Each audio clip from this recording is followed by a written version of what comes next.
It's a shame to me that vegans have a voice. I believe By in the way, freedom of speech. what vegans are recommending is something that causes diabetes, And what else, are brother? not going to get results with weights. Like, it's just not going to happen. You're over 30 and you're lifting weights, it's probably too late for that to have So any. we've all heard that regular exercise and building muscle is the key to preventing diseases such as high blood pressure, heart disease, and diabetes. And that's what we are all worried about, right? My guest today, Dr. John Jaquish, is saying that he has a faster, more efficient way to build muscle and combat these and more health issues, a way that can defy conventional gym wisdom. And today we will look into discuss the potential and groundbreaking insights how we can train smarter, not just harder.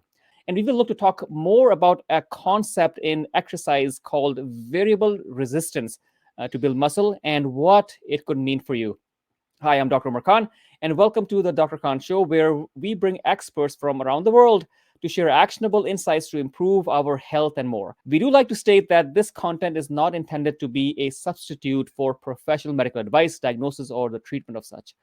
Always seek the advice of your physician or other qualified health providers with any questions you may have regarding a medical question.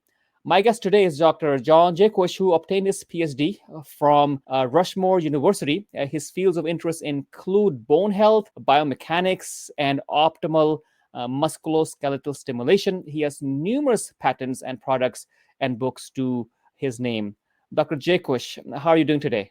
I'm fantastic. Thanks, Dr. Khan. I'm happy to be here. So we will start off with actually showing your book because Yeah, this is the name of the game when you were talking about variable resistance.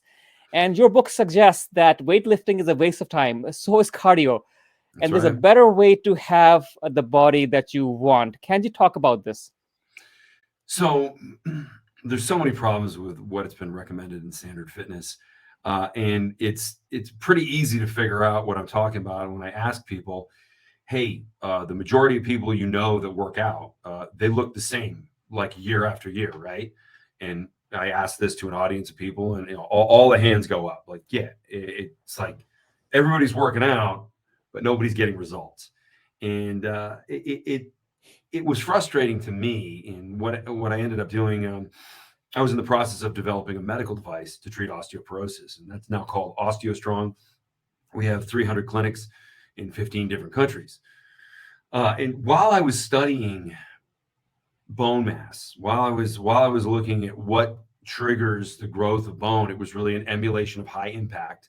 So that's the purpose of the devices I created that are found at the OsteoStrong locations. But there was something more profound. So, like if I'm in a position like this, I'm 7 times stronger here than I am here.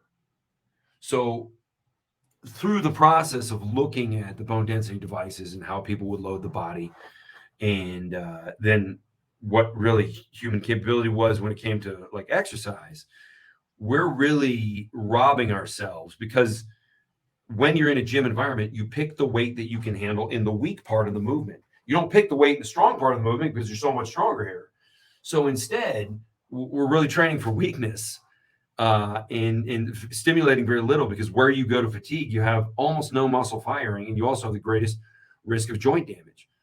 That's just with standard training. So I thought, okay, we need a weight that changes as we move so that it's exhaustive in all positions to the absolute maximum. So I did a literature review on something that was called variable resistance, meaning the weight changes in accordance with what your capability is. So, like, I didn't come up with this idea. There's already applications of this in sort of sports performance literature, and great peer reviewed studies on it. But there was really no way to use it in a convenient manner. So, like, just throwing a band around your back and trying to do a push up, problem is your hands start to twist, your wrists start to twist. So that caused an injury. So that's not practical.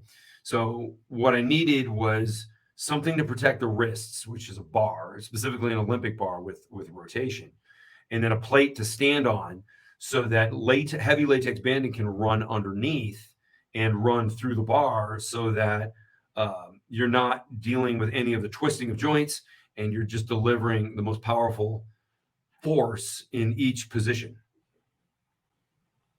No, so that is interesting to note because I mean, you go to the gym, people are using free weights, right?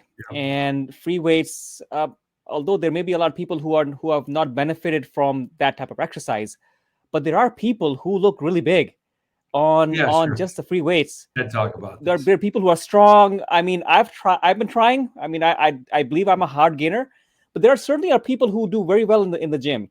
And what do you say about that? So when somebody picks up weights and they adapt to it very quickly and they grow muscle very easily, so we got to look at the biomechanics. So I'm just gonna sit back for a second and let's see. I want to make sure I'm on camera here. So this my pectoral, it starts. Here's the origin, and then the insertion is typically, and it is on me at the very top of the humerus bone, but some people have it further down, closer to the other end. And when you have that, you basically got a lever built inside your body because the humerus bone moves towards the midline of the body, and that's how the pectoral functions. It's really bringing this bone towards. So whether I'm pressing or moving in sort of a fly motion, um, if I have an insertion point that's further down the bone, now I have a mechanical advantage. And that lever is made out of the most elastic material on earth, that being tendon. So some people that have this genetic anomaly, it might be 1% of the population, and you can really see it in sprinters with higher calves. Like when the calves are really high, the tendon is really long. That means when they do a toe strike, there's more what's called recycled energy. So pulling on the tendon and putting tension on it so that the foot springs back and pushes. That might give, like for the average person, it might be 17% of the energy when you sprint is from just the elasticity of the tendon. But with those people, it's even more so. So they have an advantage. It's almost like they're doing band training inside their body. And so these are the people who very easily put on muscle. These are the people who are in the NFL. Like they're the gifted strength athletes. But it's so rare for the rest of us. Instead of, we can't change where our tendons attach to our bone inside of our body, but we can train with variable resistance, which brings us closer to the effect that the genetic outliers get, and we can gain muscle just like they do. All right, so you are suggesting that there are a couple of people who are inbuilt with longer tendons, perhaps, or insertion points that are Yeah. more that lead to bigger muscle mass. And of course, we all know the bigger your tendon is, the more mass that the more position that it has on the bone, you can naturally develop a bit more muscle. The muscle mass increases. How much percentage of the population is actually like that, and how much may benefit from variable resistance training? It's hard to say now. Everybody will benefit from variable resistance training, including those genetic outliers. I actually just got done interviewing a week ago a guy named Matt Wenning, who has the world record in the squat heavyweight division. So he can squat 1,200 pounds. Um, this is strongest guy in the world, and he did it by using variable resistance. Now he's already a genetic outlier, but for the rest of us, also the same thing. If we can offload some of the weight onto a specific positioning, so like when I bench press, for example, I'm holding 175 pounds here, which is very nominal for me. 300 pounds in the middle, and then 550 at the top. Well, as I go, like let's say I'm doing repetitions, as I go to fatigue at 550, well, then I can't get there anymore. So then I shorten up the range and I'm doing 300 pounds, and then I can't do that anymore. Then I'm doing 175 pounds at the bottom. So it's complete exhaustion with variable resistance of the musculature, which is going to give us a better growth effect. It's going to stimulate more. Okay, and I do believe you have studies to back this up. Is that correct? Yeah, there's about 16 really high quality studies. They're all in the book. Weightlifting is a waste of time. Right. Wall Street Journal bestseller.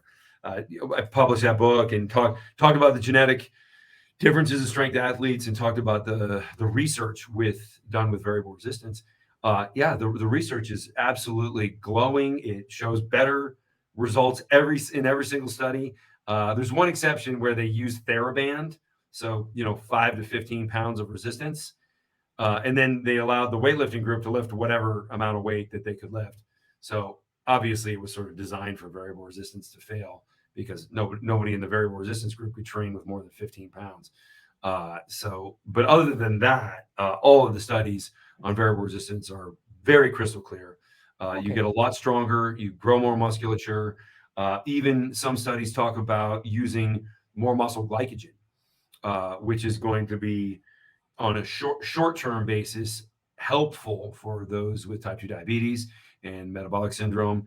And then long term, as they create protein synthesis, it'll be curative for the condition because they have new receptors, new GLUT4 receptors. So they're going to be better off metabolically. Long term, they're going to lower their hemoglobin A1C score. So in a way that the liver is actually losing its glucose stores much quicker with That's right. variable resistance training instead of lifting free weights. And normally when people lift free weights, they stop and pause for a minute or so between their exercises. And is that a difference between variable resistance training and the regular exercise, especially considering that people with diabetes or high heart disease or high blood pressure, they're generally older people? Is that the reason? Very little happens with weight training in elderly people. They don't stimulate much. They're unable to go to any relevant level of fatigue beyond nominal strength. And there's a couple of great studies that show muscle growth in the first few weeks for untrained people who never trained before, and then they never grow any muscle again. And this is because of the inefficiencies within biomechanics that I'm talking about. And so just telling somebody go out and do resistance exercise, is I think it's just sort of an irresponsible recommendation because 99% of the population will never respond beyond just the first few weeks. So they're really just wasting their time. Variable resistance allows people to grow almost in perpetuity. There is a limit to how much muscle that human body can hold. We even have a protein in our body that's designed to limit us, called myostatin. But most older adults, and I'm not just talking about 50s and 60s with diabetes. I'm talking about like over 30. You're over 30 and you're lifting weights. It's probably too late for that to have any real effect at all. And it's a shame. Like I get a lot of angry people telling me it's terrible. I say stop weightlifting, but like there's a reason that health insurance companies don't cover your gym membership. And it's not because they don't care about you. It's because they have actuarial data that shows that for the most part, people that engage in strength training only get injured. There's really no positive health outcome that comes out of it, with rare exception, or with very controlled environments, or when they start when they're a lot younger, or if they select a population that's already into exercise so they can So I have a question related with this. People who are elderly and getting injured, and insurance companies, of course, not paying for the gym memberships. So a lot of people who have high blood pressure, diabetes, and heart disease, right? They are more than 40 years of age or 50 years of age. So how can you suggest, or what would you let them know that, hey, this form of exercise is actually better than the regular weightlifting exercise or machines that people are using? Why would this be a better route for them? Yeah, why would this results? be a They're better? not going to get results with weights. Like it's just not going to happen. What about joints? How does it happen with regards to joint health? So with variable resistance, the weight drops off when the joint is in the sort of at-risk position. So at the bottom. And I mean, I could demonstrate this with a squat also, but I'm sitting down. So, this is the part of the chest press that's going to hurt somebody. But it's light here. So, they don't have much to deal with. Very few people injure at the top of the movement, and that's where it's the heaviest. So we're just strategically loading the body so that the more powerful forces come on where the musculature is more powerful also. So greater level of exhaustion, and we far diminish the risk because they're dealing with something nominal at the bottom. And right, and you do need exhaustion to actually build muscle. You need to get the muscle to the limit. That's right. You have to break those muscle fibers and let it recover and build more muscle. Give the body stimulus to, oh, I need to build more muscle. You need to actually take it to the limit. You mentioned that people don't have success with regular weights, right? Or any studies done on if two people, twins perhaps, and they are the same exercise schedule, but one is doing variable resistance and one is doing regular weights, who's going to and how sooner or how much more quicker is that person actually going to gain the muscle with the variable resistance? So there's a great study that Anderson, I want to say, no, Anderson, maybe 1999. And I'm gonna have to try to look to have these links for these studies in the show notes. Yeah. Sure. Uh, Found they split. They took Cornell athletes, strength athletes, and they split them into two categories.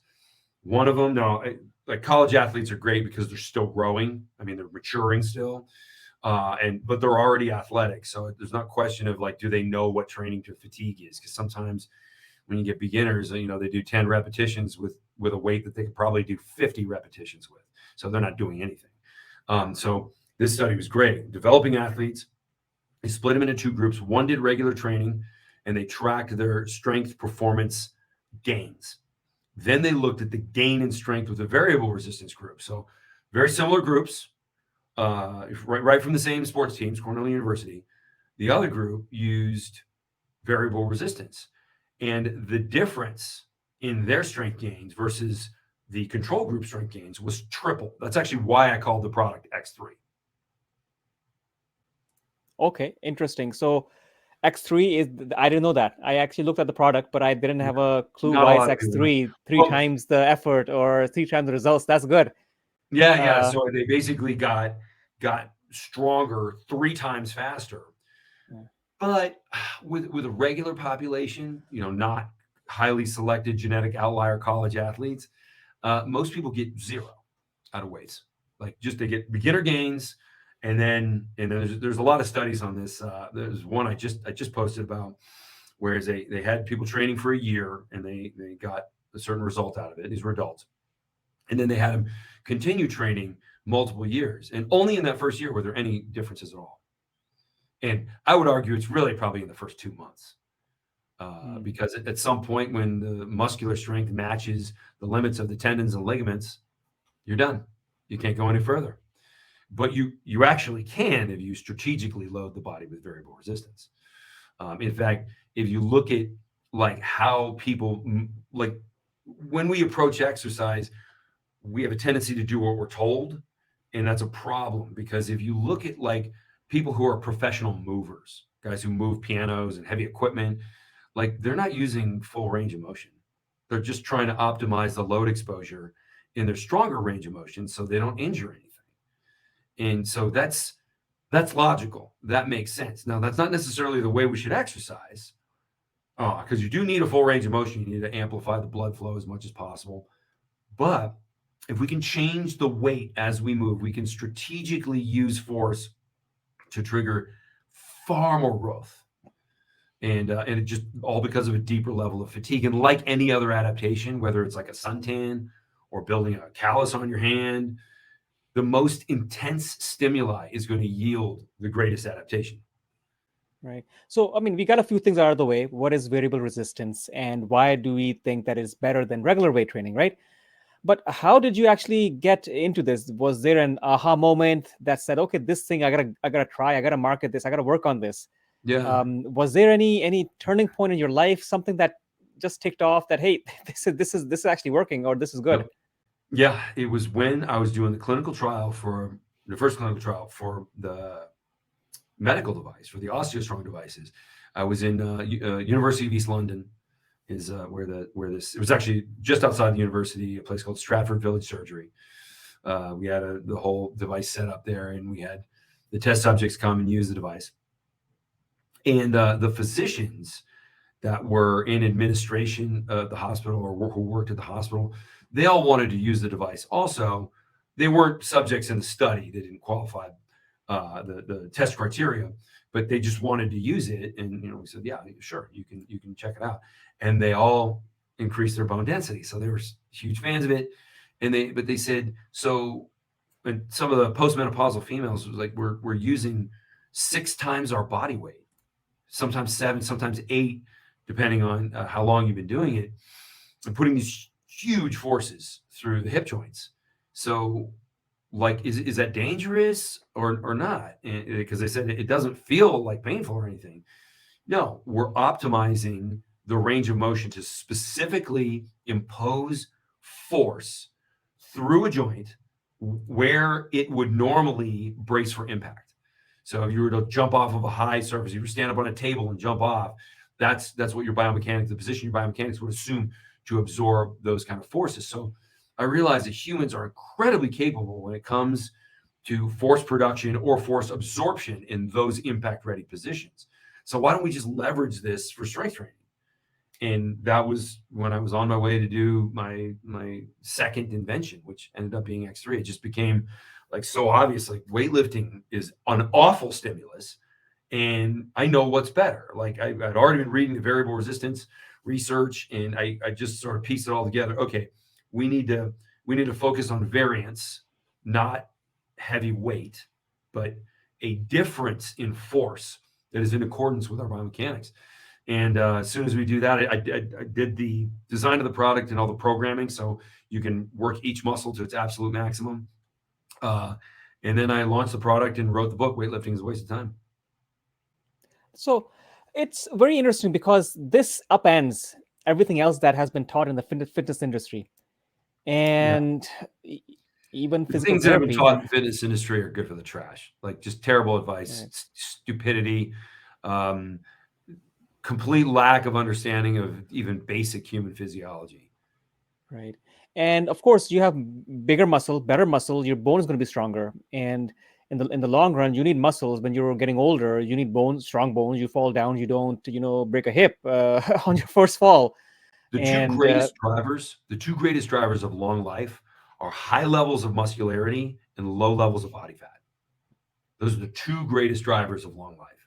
So it's like when I went to look at what nutrition should be paired with this, because I didn't even really know what the best nutrition path was. But once I realized that first bone density, there's a great meta-analysis. 20 out of 20 studies indicate that the more vegetables you eat, the lower your bone density gets. And that's, of course, because of oxalates. There's chronic inflammation with vegetable consumption. So you really want protein-heavy nutrition, especially when you get older, just so the protein synthesis can happen within bone. You want to be building more bone structure. And you don't want to deny number one, like if you have a plant-based diet, you're denying your body the building blocks it needs. And at the same time, you're poisoning the body with chronic inflammation so that even if you get some protein, the inflammation is going to stop that protein synthesis from happening. So, but just like I could answer the nutrition question by looking at sort of longevity research and really trying to understand what features of human life are associated with the longest. I'm going to ask, I'm going to ask you the nutritional questions, but just stepping back just a little to your point about the importance of building, having good muscle mass. So, can you talk to the viewers? Why is building good and quick muscle, well, not just quick muscle, but actually muscle for the long run is healthier for chronic disease prevention and actually management?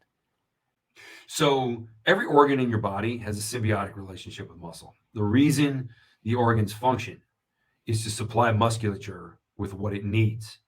So if you lose muscle, if you're weak, your organs have a smaller reason to function properly. And when you look at some cancer patients, any muscle wasting, mostly chemotherapy and radiation, the biggest risk is not the cancer. The biggest risk is that they get so weak that organs start to fail. The organs don't have a reason to function. They stop functioning. Exactly. And building muscle helps out in numerous ways. Not only does it give you a better appearance, and helps your joints stay stronger throughout your life, Yeah. but as you get older, you need your muscles because you still need to be able to open doors. You still need to be able to twist around and make sure that you have the right If proprioception you and trip everything and else. fall, you need to be able to protect yourself and not break it.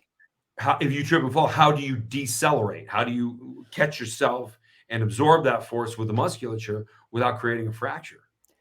Exactly. And when the elderly fall, and since I work in the hospital, we see people coming in all the time and having a joint break when you are older. That is one of the telltale signs that you have a very poor prognosis down the line and your joints Right. start to fail and your joints break. That's a problem. And not only that, before you go into, your 70, 80 years old, diabetes, heart disease, high blood pressure, all of these chronic diseases, the Mhm. diseases of the common era, right? It's Yeah. because of insulin sensitivity issues and insulin resistance. Now, when you have muscle on you, muscle acts as a sponge, and it doesn't let your sugar levels drive higher and go up and Right. cause you all types of damage, Management including of blood stroke sugar. issues. Yeah, People with metabolic syndrome need to realize that the glucose is used by muscle. It's used by the brain too, but like just for simplicity argument's sake, like if you can be a better performing machine, if you can have more muscle and use it, you're going to be so much better off. You can be curative. So from a temporary standpoint, you're using what's in your bloodstream, and that's good. But from a curative standpoint, when you build muscle mass, that's an engine that's running all the time. And also, when you create new myofibrils and new cells, which are both a thing that heavy strength training can do for you, now you have new receptors. So the reason that we have type 2 diabetes is the receptors have been damaged because of an oversaturation of basically glucose, but eating too many carbohydrates. Um, and I recommend very low carbohydrate nutrition. I'd say like zero is kind of unrealistic, just living in the world we live in. But right. and even people who say they're zero, it's like when you eat animal protein, like there's still glycogen in muscle meat. Nobody talks about it. There's carbohydrates in eggs. If you have a burn and you want to heal twice as fast, minimum of 36 eggs a day, you will double your healing rate. So are eggs bad for you? No, they're awesome. They're wonderful. They're perfect. However, there's still carbohydrates in that. So I think it's like point 0.4 grams per egg, and no one eats one egg. Right. I'm going to talk about the nutritional aspects, but stepping back, uh, with muscle gain and muscle mass, there have been studies not just that your heart disease risk decreases, your blood pressure and diabetes go down, but your cancer risk also goes down. And so this Oh is yeah, all part of a puzzle. they're all related. Yeah, Like we're gonna find out later that heart disease is really just almost a symptom of diabetes. Like it's all boils down to metabolic dysfunction, a glycation of the brain. Um, with dementia, like it's the same thing. It's just the glucose receptors in the brain become less responsive. They've been overused because people keep eating carbohydrates, and it's a shame to me that vegans have a voice because right now the Western world is eating 70% plant based. I So believe by in the way, freedom of speech. I believe in freedom of speech. yeah, I believe in freedom of speech too, but it needs to be crystal clear that like, hey, these guys can say whatever they're saying, but they're wrong. That's kind of what I mean. I mean, hey, they're trying to get people who actually people who promote low carbohydrate nutrition get kicked off of social media for saying things like what I'm saying right now. Like, there's people who have been thrown out of social media for saying things that offended vegans, but it's like what vegans are recommending is something that causes diabetes, cancer. I think between carbohydrates and oxalates is a big future prediction. I think in about 15 years, we're going to know exactly where cancer comes from. It's Right. vegetables. So, I mean, it seems you are a strong proponent of low carb, Yeah. and I'll go into more detail what you actually eat, right? Mm. Um, but somebody would say that humans are very flexible. They can be a vegan, they can be a vegetarian, they can be a pescatarian, they can be a carnivore, they can do keto. Why would you suggest that one size sort of fits all? Because in the long term, we're not really that flexible. In the short term, we are. We can get away with surviving from eating plants or whatever, but ultimately, if you ate a diet of only plants, within 7 years, you'll probably be dead. Now, mostly because you can't even get the nutrient density with But just stuff that's you will found. have vegans who would say, "Oh, I have been vegan for 30 years, 50 years." Sure, Uh, they're eating processed foods that are fortified with different chemicals, and very frequently still have like there is protein in plants, though it's about 9% usable by the body. So you have to eat a whole lot more protein as a vegan. But if vegans go way out of their way to supplement with essential amino acids, if they take B12 vitamin injection, B12, right? Yeah. yeah, B12 injection is really important because you're not getting it through their food. Um, Sometimes iron supplementation, but really the essential amino acids, B12, and that's of course what we know about. What do we not know about? Like it's arrogant to assume we know absolutely everything that the human body needs, but I'm pretty sure that we're getting it all through vegetables in concentration, which is called meat. Right. The And of herbivore course, concentrates all those nutrients for us. you're right. So, yeah, I mean, I do give people a little bit benefit of the doubt that, okay, you've lived for a certain while, and in a way, you can find studies for sort of everything in a way, and you could talk about it. You can say it, vegan diet helps heart disease in a different way, and certainly keto diet and paleo and perhaps the carnivore diet. They all have their means and ways to improve certain aspects of health, and a lot of aspects for health, especially with chronic diseases such as diabetes. The original Atkins diet, that was a sort of a precursor to this way of living, and more of the carnivore type diet. All of these have benefits. I think I'm always stuck with the point that it makes all sorts to make a world, and there could be enough examples to suggest that, okay, it's still okay to be like that. What do you think? Um, hey, it's a lot of it's preference also. Like Right, like the ultimate diet is the one that people are willing to eat. right. Because if they're not willing to, like what I do is a lot of people just won't do it, and that's okay. Like I'm also trying to be the absolute most optimal athletic person. And with strength sports, you need a lot of protein. That's the way it is. Maybe if somebody doesn't care about muscle mass, but remember that is the biggest driver of long life. And then every once in a while you see somebody who's like muscular and claims to be like a vegan for 20 years, and yeah, they're Right. not being honest. Muscle Not protein versus plant protein. Muscle protein versus plant protein. What's the difference? so 38% of what you eat with steak is usable by the body, and this is seen in net nitrogen usage tests. So how much of the protein that you're eating converts to nitrogen and goes out in waste. Now, the reason that happens has mostly to do with matching of the different amino acids to make a complete protein.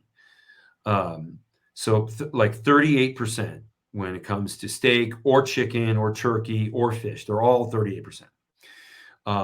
Eggs are, I believe, 48%. Um, but most vegetables are less than 9%. So very inefficient. I think I did a calculation once. If I wanted to get my protein from broccoli, because this is like a common vegan lie, where they're like, broccoli is more dense in protein than steak is. Well, what they're talking about is like 1 gram of steak versus 1 gram of broccoli. But 1 gram of broccoli is a much bigger piece of broccoli than it is steak because it's a lighter weight material.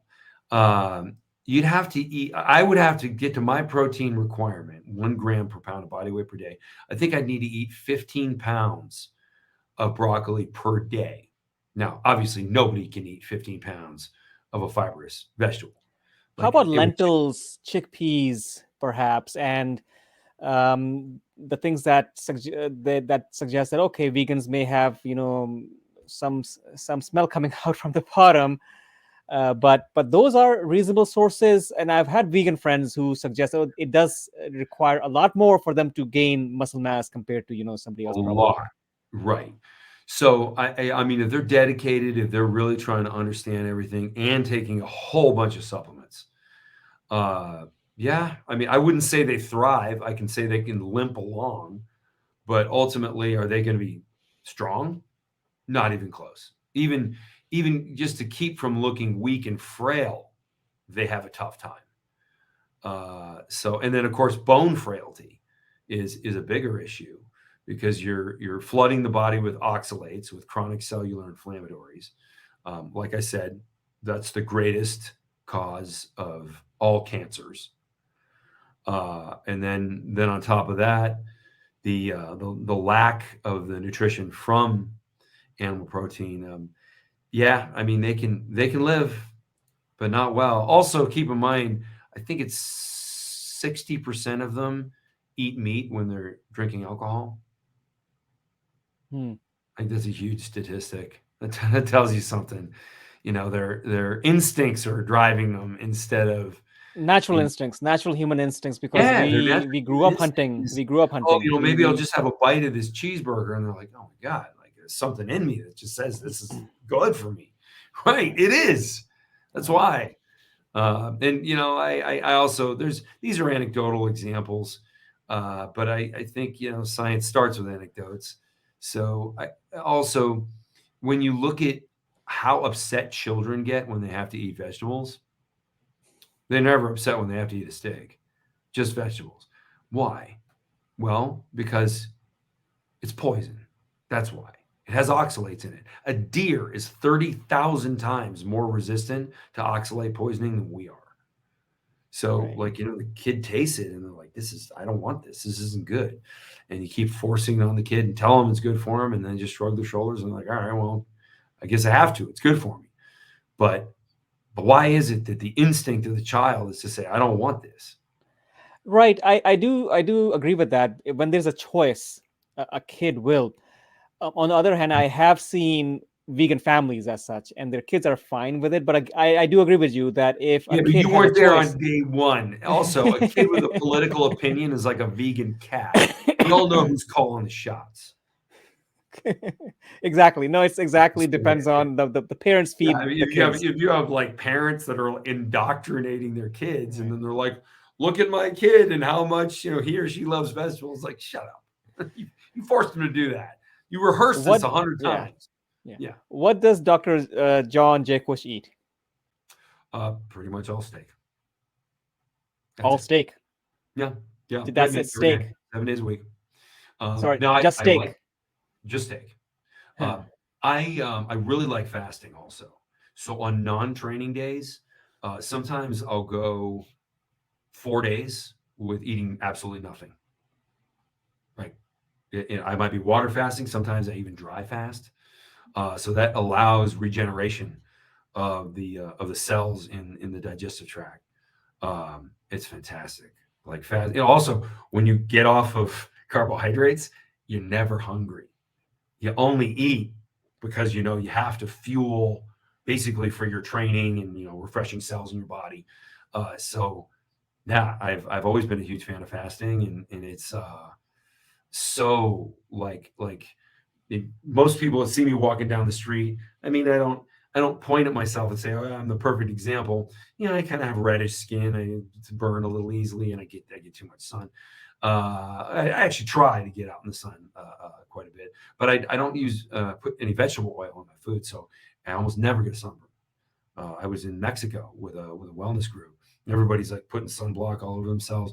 I put a hat on because I don't have hair on the top of my head, just to keep the burn from the top of my head. But the rest of me, I'm like, no, I don't use sunblock. So either not eating anything or eating red meat on training days primarily. Right. So, are you a? I believe you also eat fat. A I mean, lot, yeah. yeah. So, are you a hyper responder? Of course, there's a big debate, and there's a lot of Oh, back and forth on it. yeah, you mean Uh, the really, really high levels of cholesterol, of exactly, not good just cholesterol, LDLC, yeah. Yeah, so it's a huge debate, and some people are able to do very well with it. The thing with this is that um, so there are in some metabolic situations, you say that okay, higher level of LDL-C perhaps is injurious to your health, and there have been studies to suggest that okay, the cumulative amount that you have over your lifetime sets up to increase your risk. However, that's in the setting of possibly the standard American diet, right? And You the way got the it. people I was eat, just getting ready. You're like, yeah, yeah, yeah. It's like low density lipoprotein, LDL cholesterol, formerly referred to as bad cholesterol. It's not, unless you have high triglycerides. If you have high triglycerides and high and that LDL, comes you're from next. carbohydrates and refined carbohydrates, and Right, that it plays right, into the picture. right. So like sometimes when people say, "Oh, you should eat a lot of animal protein, but then your carbohydrates don't matter. You can eat fruit and honey." No, you cannot. Like when you want to go down the low carbohydrate path, stay there. Don't mess with it. Don't every once in a while just add a ton of sugar because that's a recipe for a cardiac event, for a stroke. Stroke primarily when you have high triglycerides and high LDL. Like you never want to do that. So that's the one caution when doing this. And like you said, does one size fit all for nutrition? Mm, I mean, probably not because what are people willing to do?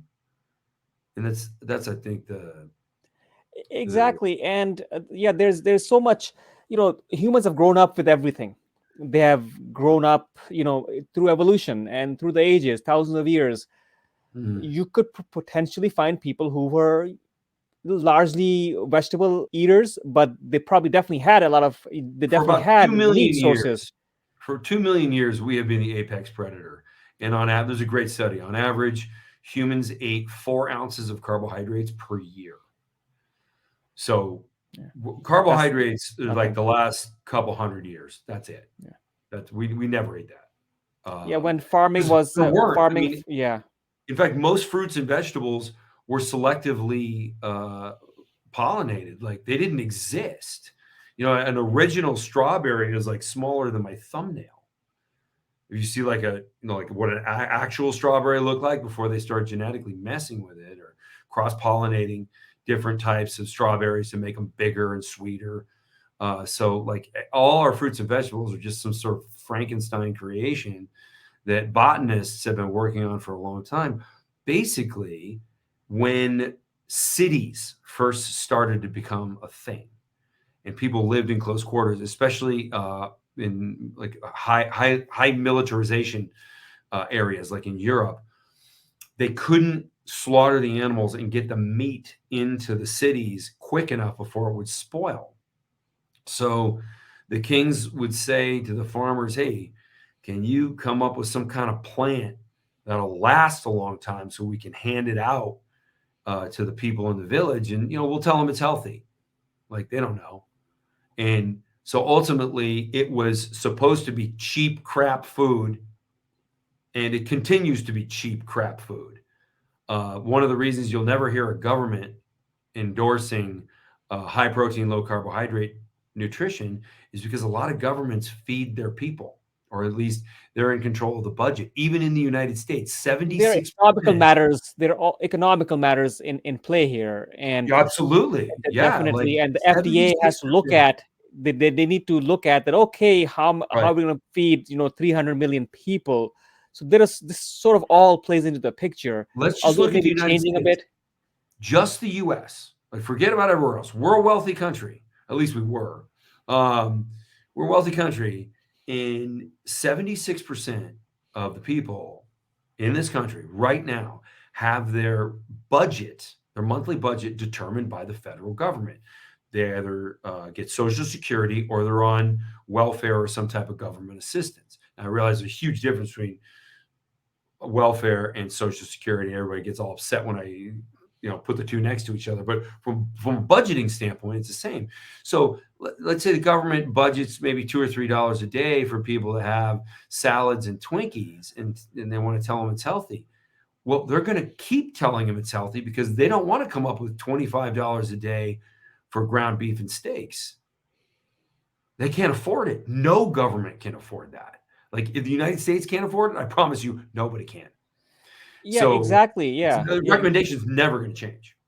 Right. Yeah. There are going to be improvements. It's not going to be a Tootsie Roll diet or a cereal diet. I definitely hope that we go away from the cereals, at least the breakfast cereals that we have right now. It's They're horrible. garbage. It's all It's sugar. just In a like way, it's all sugar. candy bars. Yeah. Like, would you give your kid candy bars for breakfast? No, no one would Right. do that. Cereal's no better. Oh, orange juice. How about that? It's like you took all the fiber. The only good thing, good, I mean, I don't have any fiber in my diet because I don't need to slow down the digestion of carbohydrates, but it's the only thing good about an orange. It's like at least there's some fiber in there to slow down this, the carbohydrates, which are going to cause all kinds of problems at that rate. So you take the fiber out of it, and there are studies that look at cancer and juice versus Coca-Cola. Same result. Both of them are carcinogenic. The sugar spikes that happen after you drink orange juice. Yeah, Yeah. it's the same as eating sugar in a way. Oh yeah. And what do they give you in the hospital? In the Orange juice. hospital, the problem in the hospital is patient satisfaction. So patients want to relish, and in the hospital, the worst food you will find is in the hospital. That Yeah. I agree with that, because and I work in the hospital And every you're a single day. The worst hospitalist. food, I yeah, knew you would agree with this. yeah, I agree with that. And the worst food, and I Worst. order a cardiac diet, and I put my specifications in there. What do they get? They get ice cream, cola, all these things that should not be on a plate with a cardiac patient or a diabetic patient, perhaps. But in the hospital setting, it's more of a, well, patient satisfaction. We gotta make people Yeah. happy. It's so It's totally like I bonkers. said, they got to be willing to do it. Yeah, exactly. But in one sense, as you were mentioning, it's difficult for the government, to just say, okay, just be all meat based, and maybe in the Yeah. future, where we're getting these artificial ways of creating meat, perhaps, and that is a different topic to discuss altogether. Yeah. But when the last Stone Age finished, and that's what we're talking about it, that okay, civilization actually started 12,000 years ago when they were able to do some farming in the Fertile Crescent in the Middle East area, and they were able to build canals, and agriculture grew from such, and that led to civilization. Yeah. In a way, that was the point where civilization, in a way, grew, and that's the same thing happening today. That you need a bit of carbohydrates to get in, and everybody can't be on a meat diet. I think that's what people may also suggest, that okay, you just can't be on a total meat diet. I would argue it. I've tried to go like absolute purist and just let gluconeogenesis run its course, and that the best shape I've ever been in was when I was absolutely 100%. Like the only thing that crossed my lips was steak, and yeah, like that's the best. But yeah, I mean, is it practical? Probably not. Right. If you have like a labor job and you're moving all the time, it's not optimal. Like, because you'd have to go through gluconeogenesis constantly. Exactly. And I believe there was a study out of China that suggested that, okay, how many calories go into making rice, right? And how Mm. much is the output? So if a person puts in, let's say, 1,000 calories into getting rice ready from Yeah, beginning to end, rice can actually give you 10 times the return in calories that it produces. So from yeah, the and whole the civilization work you perspective, can do. Yeah, yeah, I see what you're yeah. saying. So from the civilization perspective, but that still doesn't mean what is optimal and what is not optimal, and what you have to do to keep the people alive in a way. And maybe in the future this thing improves. And numerous historical evidence and archaeological evidence has shown that when wheat came into the mix, people Mhm. started to have dental cavities and caries, and they seem to develop all of these type of medical problems that we know as chronic diseases. And now in the last 100 years, with so much carbohydrate and pastry, cakes, biscuits, everything else that's out there. I mean, humans, okay, fine. In the Middle Ages, maybe perhaps you didn't have enough carbohydrates, and you lived okay.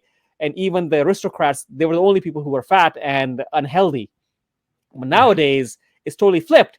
You can eat 20 times a day. You don't have, you used to have one meal a day back in the day, but now yeah. you can have 10 meals a day. So this is tough. And in our situation, we have to think, and who can afford it and who can actually get it. I think you should think about, low carbohydrate diet as much as possible because it's so easy to get carbs into you right now. Yeah. Yeah. I Yeah. completely So agree with you. coming back to exercise and building muscle, do you suggest all variable resistance training, or do you want some cardio in the middle? Okay. The best thing for the human heart is strength training. And there's a meta-analysis that looks at 100 different studies and comes to the conclusion like strength training will give you a better cardiovascular situation. You're going to live longer if you strength train. The problem with cardio is it's very damaging to joints, just repetitive action on joints. And so a lot of people end up wearing out the mileage on the joint is the problem. So they end up wearing out their joints by the time they're, let's say 40 or 50, and then they can't do anything. And they can't do strength training either because they've destroyed joints. So then they end up dying much earlier because they lack muscle mass. So cardio for the sake of cardiac health is nonsense because strength training is superior. Now, if you like running and that's just the thing you're going to stick to, well, then, forget what I'm saying right now. Like if that's just how you'd rather exercise, it's certainly better than doing nothing. But you got to keep in mind, you got to keep the joints healthy as you're doing it. But if it were a perfect world, we'd all be strength training and we wouldn't need to bother with it. Right. So I think one reason why you want to do cardio would be to develop collaterals in your heart. Because when you stress out the heart, your body suggests that, okay, hey, you need to build more blood vessels around the heart Right. to take But on this strength training does a load. better job of that Yes, than and doing strength training can do an appropriate job for this, especially, and I'll let you talk about this more, hit type training. Are you able to incorporate? Is that what you also recommend people do? That's absolutely what strength training is. I mean, it's high intensity exposure to force. You train to absolute fatigue, then catch your breath for 3 or 4 minutes, depending on your musculature, and then you do it again. Right. Yeah. So for an individual who is, let's say, 45 to 50 years old, right? Let's say Mhm. around 50 years of old, Sure. let's say 50 years of age, right? Yeah. And their joints are fine, they have no other problems. Give us an exercise program that you think will be beneficial for them. As long as the joints are healthy, I would have them strategically impose high forces. Now, high is relative to that individual. Like if you're talking about a female or a male, the forces are going to be different. But you expose high forces strategically with using variable resistance to force the musculature to grow, and it's going to put a huge stress on the heart for a short period of time, which is going to enhance the capabilities of the heart and the longevity of the heart. But then the heart also has to keep up with the musculature. So you think about like a 250-pound muscular person, that heart is working hard to pump blood to all that muscle. But a 250-pound obese person, that tissue is not vascular. So it's almost that they have a lack of cardiac activity, and then usually they have high triglycerides and high LDLs also. So they're at risk of cardiac event. So strength training sort of double protects you because you have a lower level of adipose tissue, everything's vascular, blood's pumping to everything, so it's efficient. And then on top of that, you're not dealing with the things that cause obesity, like the inflammatory diet, like the high triglycerides. So the problem with cardiac events, just so that I know you understand this, but the listener, the reason that we thought LDL was bad for us is that when arteries become inflamed, they're almost like sticky on the inside. And so then the LDL would come down the artery and it'd stick, and then another one would stick, and another one would stick, cause a blockage. But the LDL is the transport mechanism in the blood. And this is sort of a newer understanding. It transports fatty acids all over. It's basically the boat. If you know who Dave Feldman is, if you haven't interviewed him, you need to. Because he explains this in a very understandable and accurate way. So the LDL is a transport mechanism, but because it kept getting stuck in people's arteries that have high triglycerides, which is why they have inflammation in the arteries. That's what causes these cardiac events. Well, if you just take the inflammation out of it, then you're fine.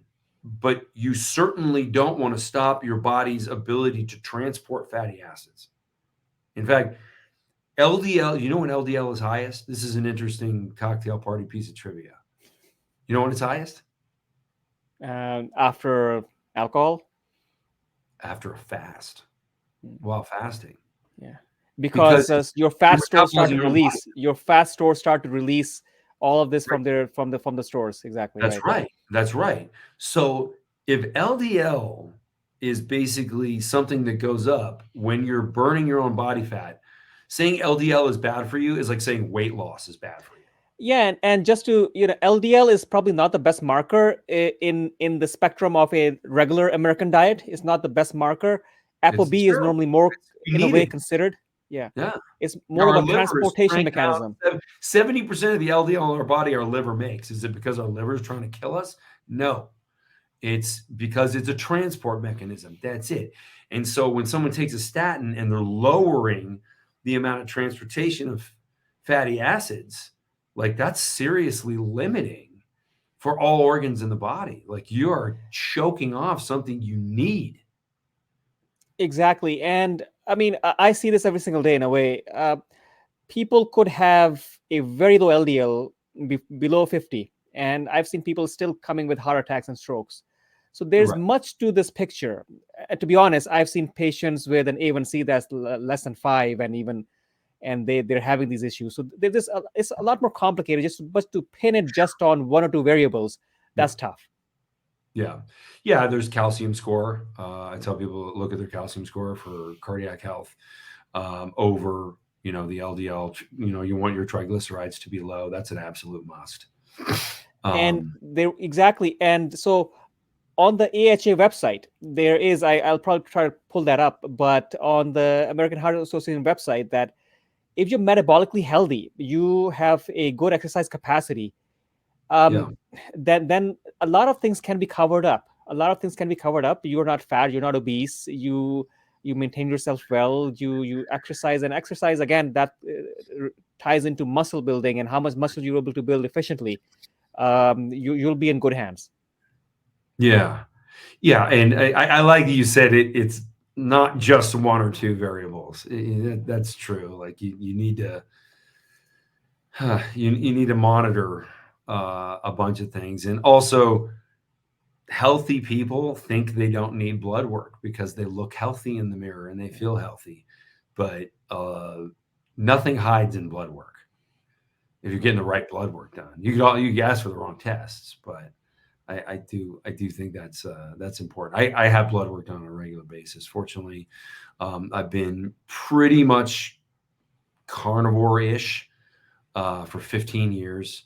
About 5 of those were like less than 10 grams of carbohydrates per day. Now I'm at about 30 grams per day. Okay. Um, Yeah. so what test do you get done for yourself?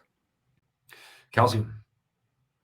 That's gonna determine like how if there's calcification going on, then there's a problem. So as long as I have none of that, Exactly. That is an early sign of, is there a problem? I mean, you could yeah, have cholesterol through the roof, but if you are not at a higher heart risk by these tests, yeah, right? If you have coronary calcium or you do intimal scans, and they're fine, yeah. means you're not at risk individual as such. So yeah. So other than that, what do you look for? And like that and triglycerides. Just make sure my triglycerides are low. Now I know what I eat, so that's no surprise that both of them are very low. And the calcium is going to be very dependent on oxalates, and I know I have a low oxalate nutrition. I know genetically I'm low in vitamin D, so like I said, sunlight, trying to get a lot of sunlight, but not always. Just kind of depends on where I am and what the weather is. But Right. yeah, those are really the only things I'm looking at. Do you supplement vitamin D? Yeah, especially in the wintertime. I'll take it via injection. All right. Okay. Biggest myths. I know we talked about some. biggest myths building muscle? Um, well, here's a point of confusion. And I think it's just a point of confusion, not necessarily a myth. But so the approach that I take is a high intensity approach. So we train for strength. You want to be stronger every workout. You want your total force created to be a greater number than ever before. And only when it is a greater number than ever before produced by you, that's the only time you grow. So I would estimate most people in their workouts, they might grow one out of every 500 workouts because they just don't know where that fatigue point is, and they stop short of it very frequently. The newest version of X3 tracks your performance in a way where it's looking at an aggregate of what you're creating total force in a set. Therefore, every workout I get stronger in every movement. So that's really critical. But there are some people who don't follow the sort of we need to get stronger with every workout. It's called progressive overload theory. Instead, this is more of like a bodybuilder thing, but bodybuilding is basically the forerunner to what's been taught in fitness. So a lot of people take a volume approach. So they're going to do 10 sets per muscle per week. And so they divide that up, however, and they're in the gym hours and hours and hours, just constantly forcing blood into one muscle, forcing blood into another muscle. I think that method of training has a lot of myth around it because the people that are proponents of this are using performance enhancing drugs. It works really well when you're taking a performance enhancing drugs that forces you to have high blood pressure. So like high levels of testosterone, right? High blood pressure. Well, that's of a benefit if you're trying to constantly like get blood flowing into one muscle and enlarging that muscle, training that muscle to hold more glycogen and ATP and creatine phosphate, the three energy systems of the musculature. So your muscle is really just getting sort of like a long-term strength endurance stimuli and adaptive response, but it doesn't really work that well for most people. It works really well if you're taking performance enhancing drugs, but that's certainly no gateway to health. That's the opposite. So I don't think anybody should be doing that. So that's why I focus, and with all the almost 500,000 people who are using X3, focus on getting stronger with every workout. So complete exhaustion, and then stay away from it until you've recovered, and then you stimulate again. So basically, you're not in favor of uh, mu- longer sets, but just shorter, No, stronger. we do one set per exercise, and it's all out absolute fatigue. And that is the style of training that is more focused on strength. And a stronger muscle is a larger muscle, but the volume training people, bodybuilders really, though there are a lot of bodybuilders who either do both types of training. A certain days of the week they're focused on strength, and other days of the week they're just trying to get that blood flow benefit. And as far as bodybuilding goes, like that's probably the right way to go. Though I really don't see much sense in just trying to make a muscle bigger. Like if it doesn't perform better, then like what are you doing? And Right, by right, contrast, there are no performance athletes that do volume training. None, zero. Like because they'd be carrying around extra weight that doesn't really do anything. So right. what they're Exactly. trying to do is be as absolutely as powerful as possible and as light as possible. Great. How much protein do you need for muscle growth? People who are looking to grow muscle, how much protein do you recommend? So there's a lot of argument there. The most of the studies say 1 gram of protein per pound of body weight. So let's say, for example, that is a 70-year-old man, or let's say a 70 kg man, or a 60 kg female. How much protein, let's say in chicken legs or steak, how much would that be for the whole day? Well, I'll use like a New York steak, which is a leaner cut of meat. It's basically 100 grams per pound.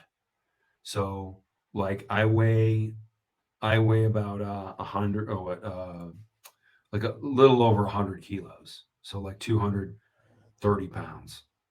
So I'm going to try and get 230 grams of protein or 2.3 pounds of red meat per day that I'm training. Okay, interesting. Yeah, that's so, sometimes it's difficult for people to visualize. Okay, how much do you Yeah. need to eat It's a for lot chicken? more protein than you think. Here's another reason I don't bother with fruits or vegetables. Once you get 1 gram per pound of body weight in protein, there's really no room in your digestive system for anything else. Like you're Right. full. Like you don't really want to eat anymore.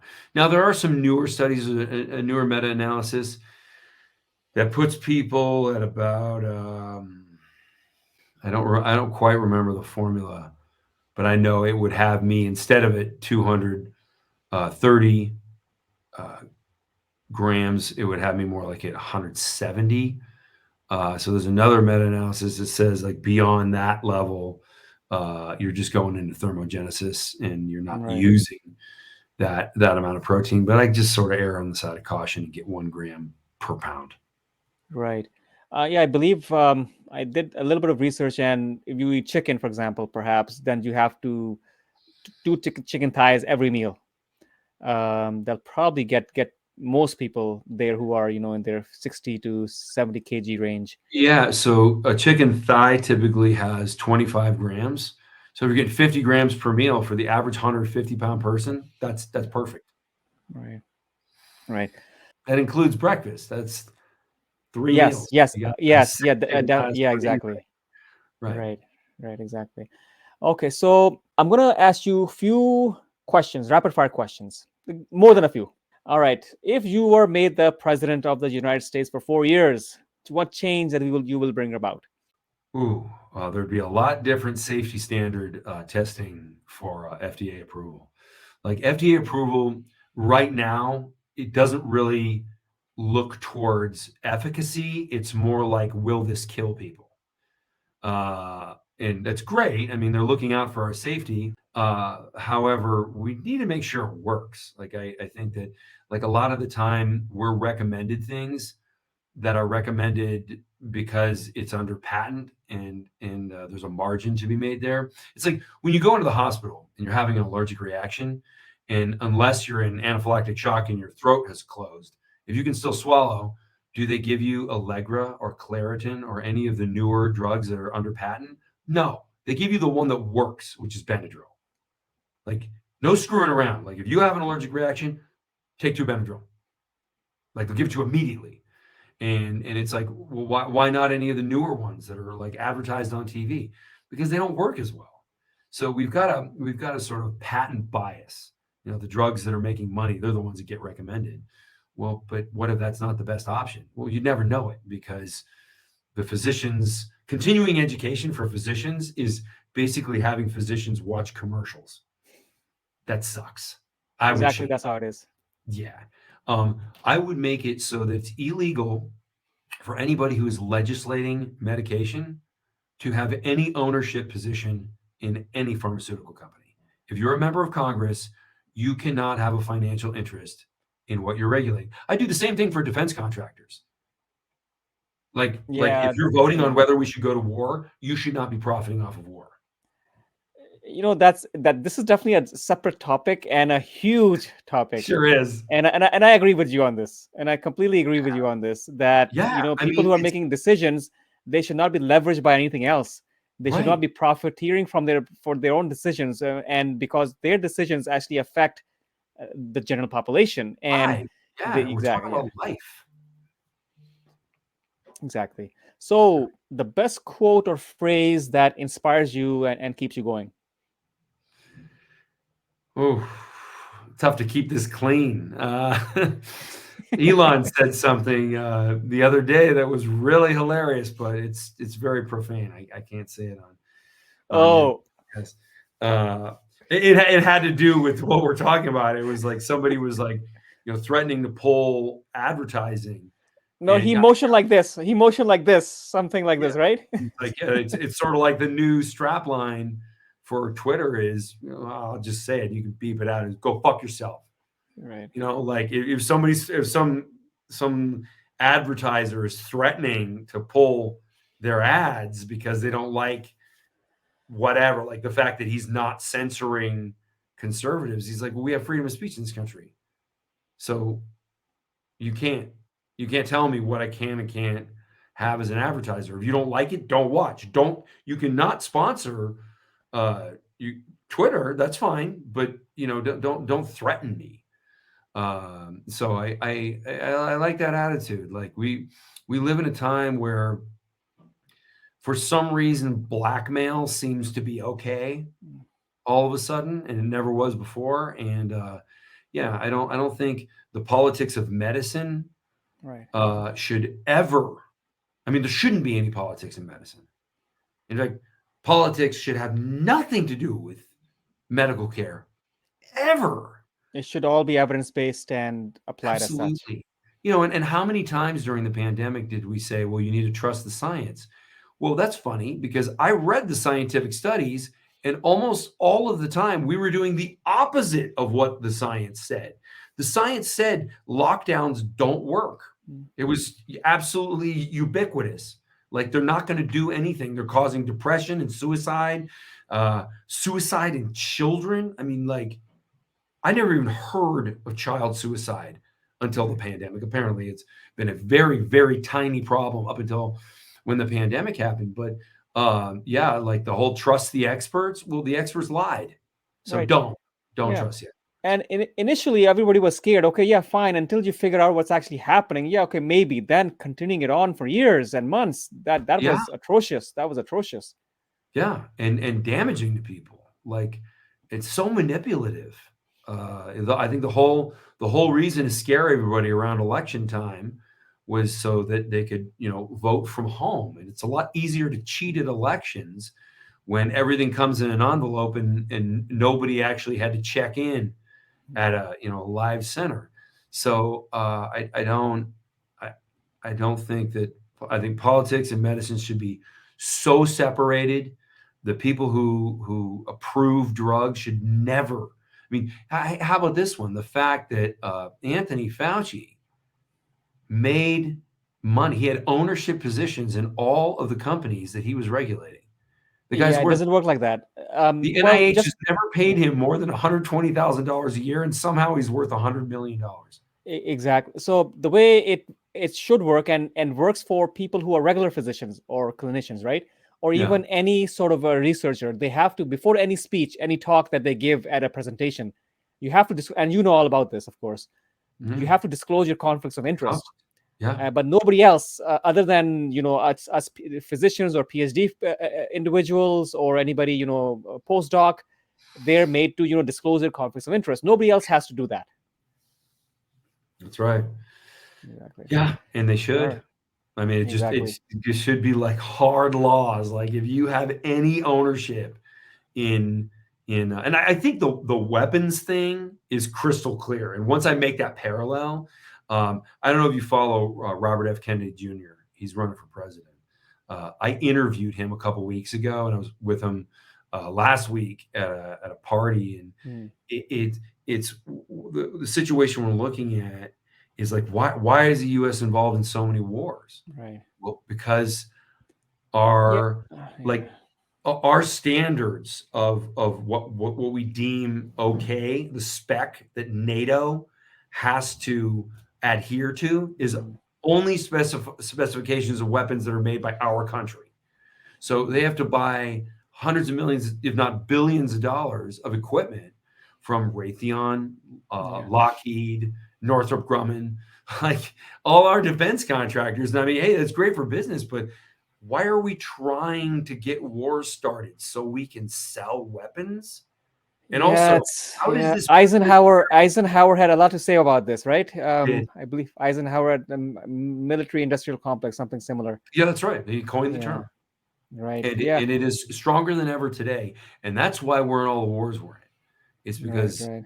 the members of Congress and the president are profiting off of this, and that Right. should No. never. Yeah.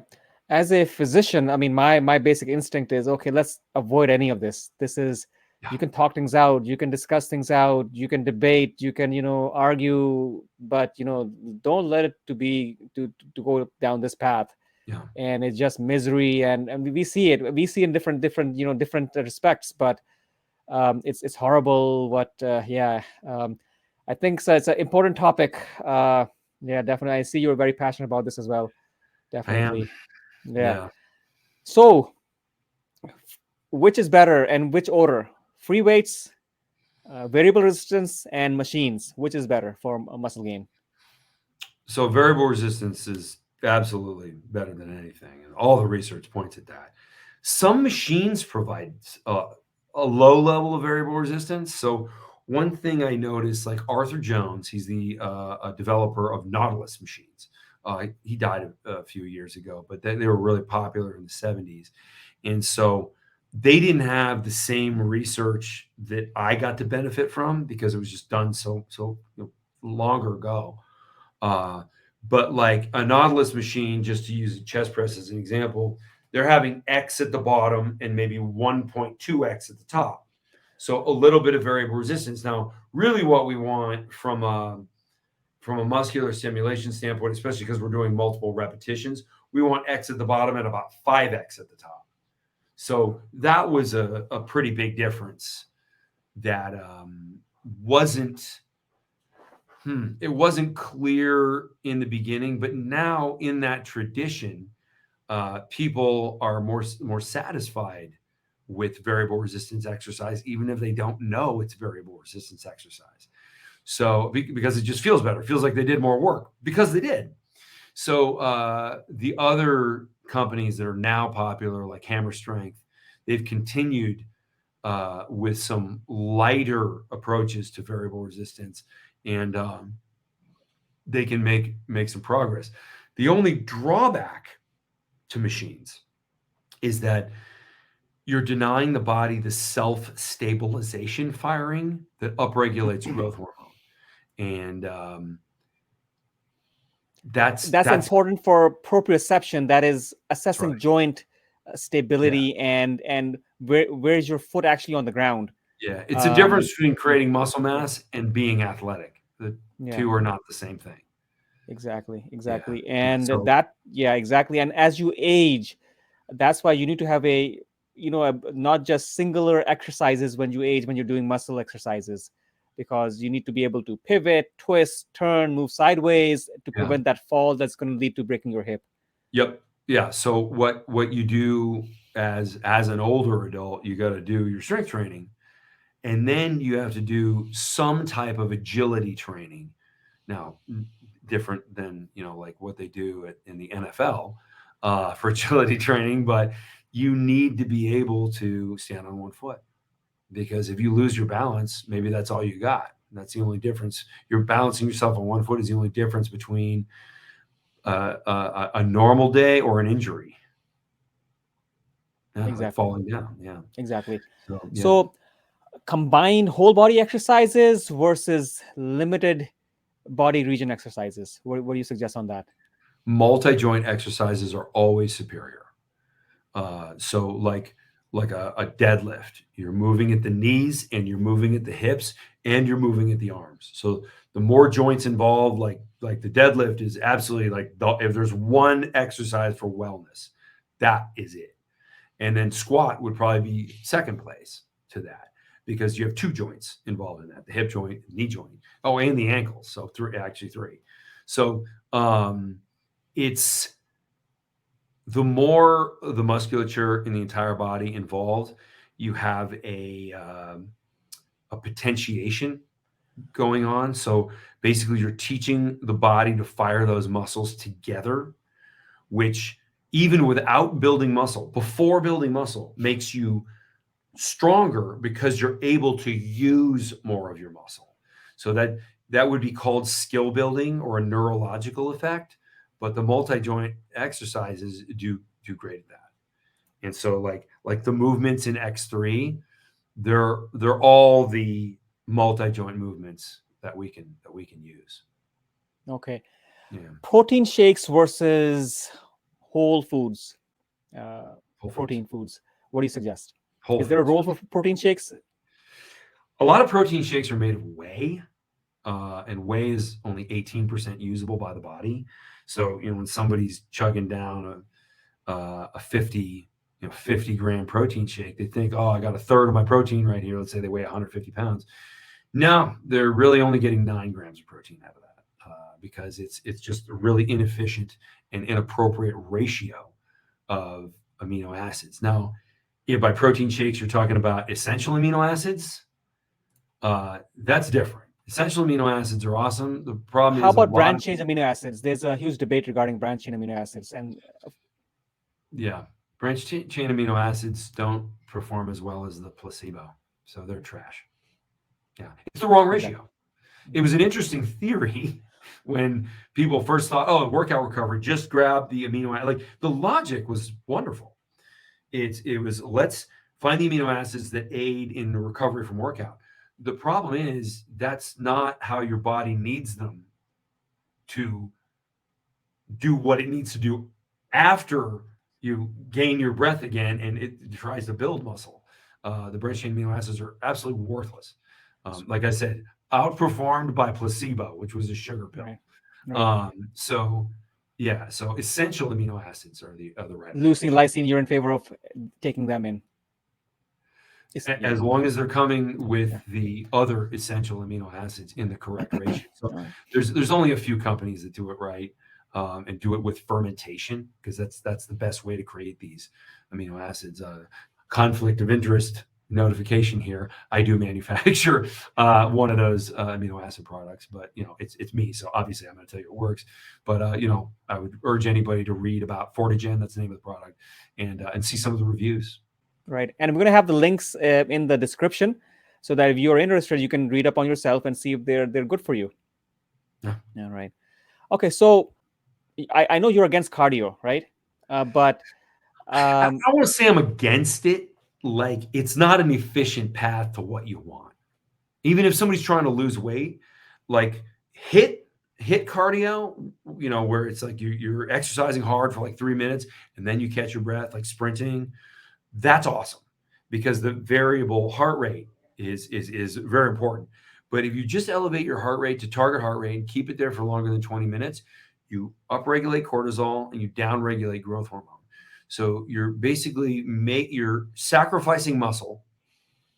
So when you lose weight from doing cardio, you're losing muscle, and you're preserving body fat. So you stay as fat as possible, as long as possible. This is not what anybody wants. Nobody wants that. And so I think a lot of people are just confused as to what cardio does and what they're going to get out of it. Right. So I know you do recommend that full body training is better. Then that brings into the question consistency. How often in the week do you think people should train? So, boy, that's a hot topic right now. That's why I'm asking that. Our workouts, we split the body into sort of pushing and pulling muscles on different days. So give every muscle group 48 hours rest. But there was just a meta-analysis that shows whether you train a muscle 1, 2, 3, or 4 times per week, the same amount of growth happens. Same exact. So that really tells you that for the most part, worries about overtraining were overblown, because the idea, like, if you overtrain, you go backwards and you lose strength. No. But you're clearly not growing from every workout, because if one workout and 4 workouts gives you the same result, you're really only growing from one. And then the rest of the time, maybe you don't have enough metabolites to trigger growth. We don't understand the refresh rate of the metabolites that are required to trigger growth. So does that mean we should be training each muscle 1 time per week with high intensity? I'm only talking about high intensity, not volume training here. It sure seems that way. Now, you would need to be guaranteed that in that one workout, you are going to a much greater level of fatigue. So like what I talked about earlier, the progressive overload. You need to make sure that, like, every workout is like the best workout of your life that you're doing if you're going to work each muscle only 1 time per week. And so now we have a measurement tool that captures that. It's a slightly different X3 bar called the Force Bar, and Bluetooth to your phone, and it captures the exercise record and shows exactly how much total force you've created over the entire workout. So, like, now I'm working each muscle just one time per week and getting to a level of fatigue I've never gotten to before, getting to a level of performance I've never gotten to before in every workout. And in fact, I'll show you the data right here. I have in the calendar year of 2023, and we are in November. So nearing the end of the year, if I look at my statistics year to date, I have worked out 13 hours and 6 minutes this year. Hmm.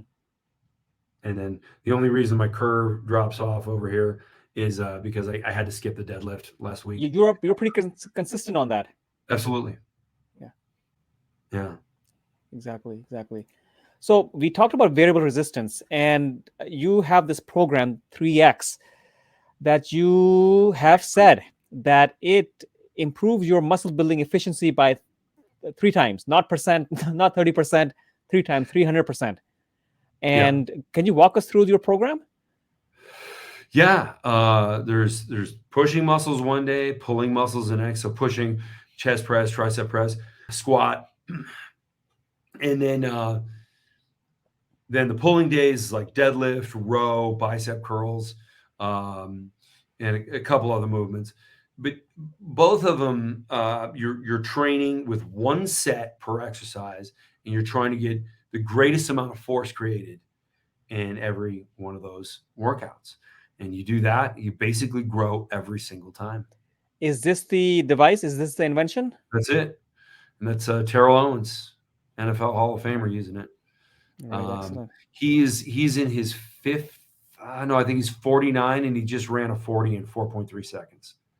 All right. So we're seeing these exercises being performed here. I mean, this is of course a bicep curl. a still, yeah. And so basically, you use these bands as such. Yeah, and very heavy bands, and they run through a ground plate, so they run under your feet, but they can move freely, so they don't twist your ankles. Here's a group of professional athletes. You roll over each picture, and you can see the name of the person. And these are all professional athletes who have given me a free endorsement. So I don't think it's worth anything if you pay for somebody to endorse you, because it doesn't mean your thing works. It means they got paid. So yeah, these guys are all at the top of their game. Most of them are NFL. I do a lot with the Miami Heat. The Miami Heat primarily uses X3, but I just don't have, it's a whole team that I work with. So I didn't want to put a whole bunch of pictures of like guys on all one team. All right. So you can see in this graphic right here where I'm pushing 550 pounds. 550 pounds? That's a lot. Huh. It is a lot. Is that possible with this? Okay, interesting. Wow, interesting. It's a pretty strong band. It's a pretty strong band. It is a very strong band. Yeah, that's the elite band. That's not for beginners. So for people who maybe not as strong as you, I believe I saw your image earlier, but people who are not as strong as you, do you have options for them and not a 500-pound band? Of course. Yeah, in fact, that band right there is an accessory. Like that doesn't even come with the regular unit. Okay. Just so people know, half the people in the NFL can't even use that band. Right. I certainly can't. Okay, let me go back here. Let me just scroll through this. So you are showing a couple of, you are showing here, let me just bring this up. You are showing a couple of images and exercises that people can perform, right? So this is a deadlift. Yep. This is a front squat, right? Let me just go this way. Overhead press. Yep. Triceps press. Chest press that we just saw previously. Yep. And to go this way, so a couple of exercises we can do with this. Bent row, biceps curl, calf raises. Okay, interesting. So it comes, all right, there is a base. There is a base that you can platform use. You stand on. Platform. Yeah, okay. It's important. Split squats. Okay, excellent. So where can people find you? I prefer Instagram. I just like the platform. I think it's just more pleasant to use.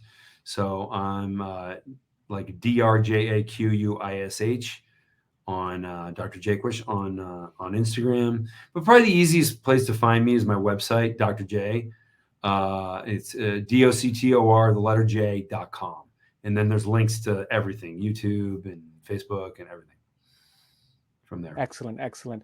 All right, Yeah. thanks for watching. And if you like this, consider sharing it with your family, your friends, people who may benefit from this information.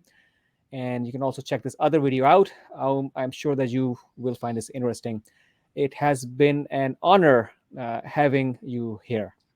Dr. Khan, I think it's an honor for me to be here. I absolutely love this. You ask great questions. All right. Thank you. No. Thank you. And I appreciate you as a valuable viewer, and thanks for watching till the very end. If you liked this, check out this podcast. I know you will love it. You can also check for more interesting links in the description. I'm Dr. Umer Khan. Looking forward to seeing you again. Thank you.